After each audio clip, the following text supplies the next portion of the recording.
Greetings, it's Mia. Welcome back. Today we're going to be talking about pigeon symbolism. Yes, the pigeon.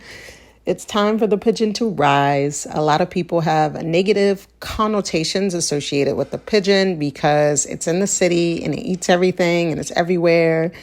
And there's a misrepresentation of the pigeon. And what's so interesting is the pigeon actually has all of its associations associated with a goddess ruling over love. The pigeon is very loyal, so it represents loyalty. But before we even get into that, I want to acknowledge the rising of Venus. She is now visible. That was a very significant astrological aspect in my life. And I'm sure it wasn't yours and affected everyone differently. And also that is an energy that is very feminine in nature. And come to find out, so is the pigeon, also known as the dove. So let's get into it. Like I said, the pigeon is known for loyalty, marriage, spirituality, transcendence. It's associated with Christ energy, which, remember, it means Christ represents crystal clear consciousness. What else? Holy Spirit, again, going back to the Christ energy. We also discuss the word holy, meaning to be nourished, meaning to be whole, representing also duality, unity, because the pigeon is associated with unity. I noticed that it's also associated with prosperity, luck, peace, reconciliation, and love, but going back to the unification of the two forces, because the pigeons actually mate. They actually have mates like for life, and they unify with a masculine energy, and the masculine energy unifies with the feminine energy, and they actually know each other and stay together.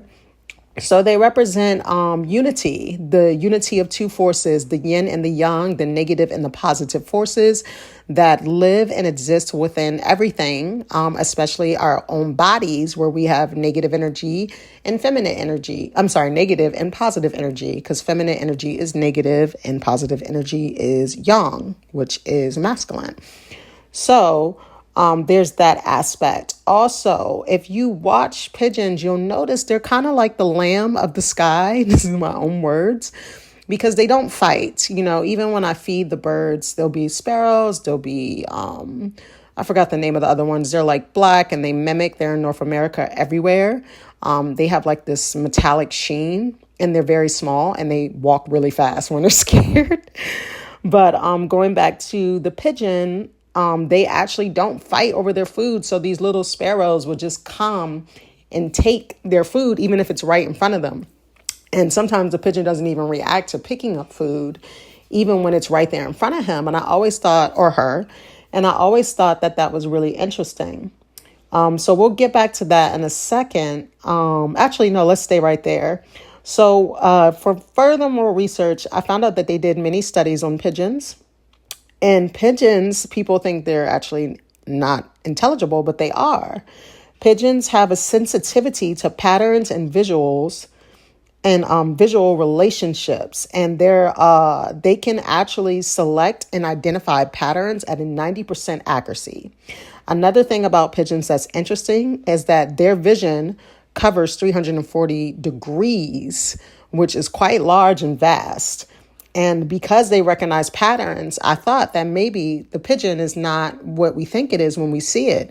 Maybe the pigeon has a intuitive or an intelligence that we might not understand, being able to see certain patterns. So maybe the pigeon might not be picking up the food for other reasons. Maybe it understands patterns that it's been watching and notices how those patterns work and has a different way of getting what it needs. Who knows? You know, you'll have to observe the pigeons more, but just from observation and doing further research about the accuracy of its ability to be able to identify patterns, even used in multiple studies where they use colors, word identifications, words that actually were words and words that weren't words. And the pigeon was able to identify real words versus words that didn't mean anything or just jibber jabber.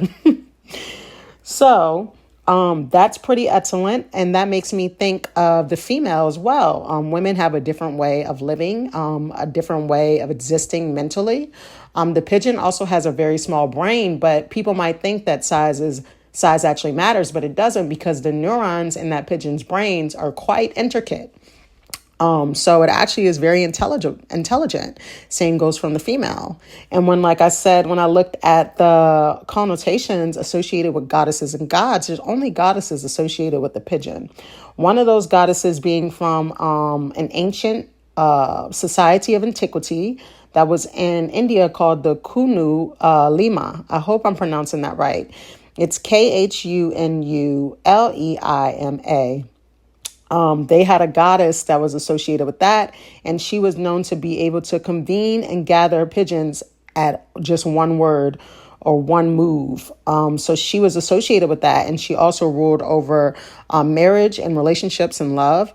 She fell in love with the mortal. So there is, obviously, like I said, there is a deep symbolism when it comes to unification of two forces within, the understanding and existence in the pigeon, and also symbolizing peace, because when there's unification of the two forces, that's when things are in balance. That's when it's harmony.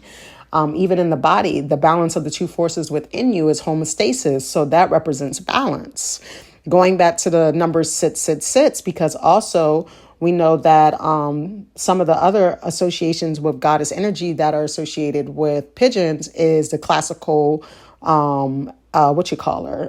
Aphrodite, classical deity Aphrodite.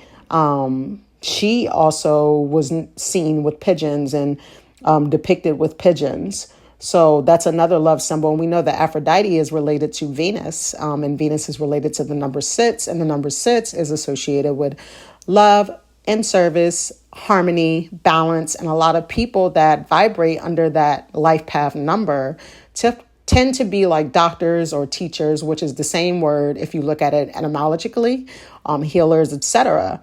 So, it's very deep when we think about the pigeon. It represents things that are in balance, things that are peace, and pigeons can be found all over the world.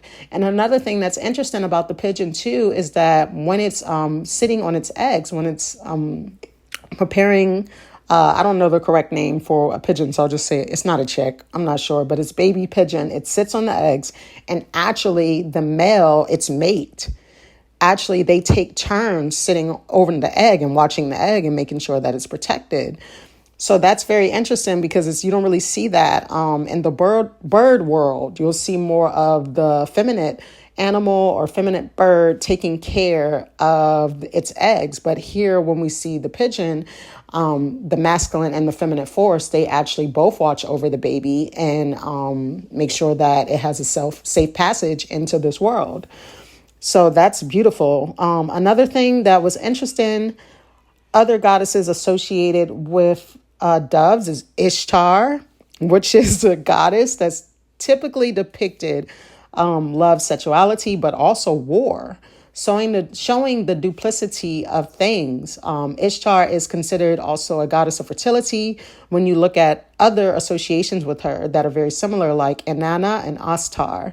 Because Inanna, the goddess of femininity, was the goddess of femininity and fertility.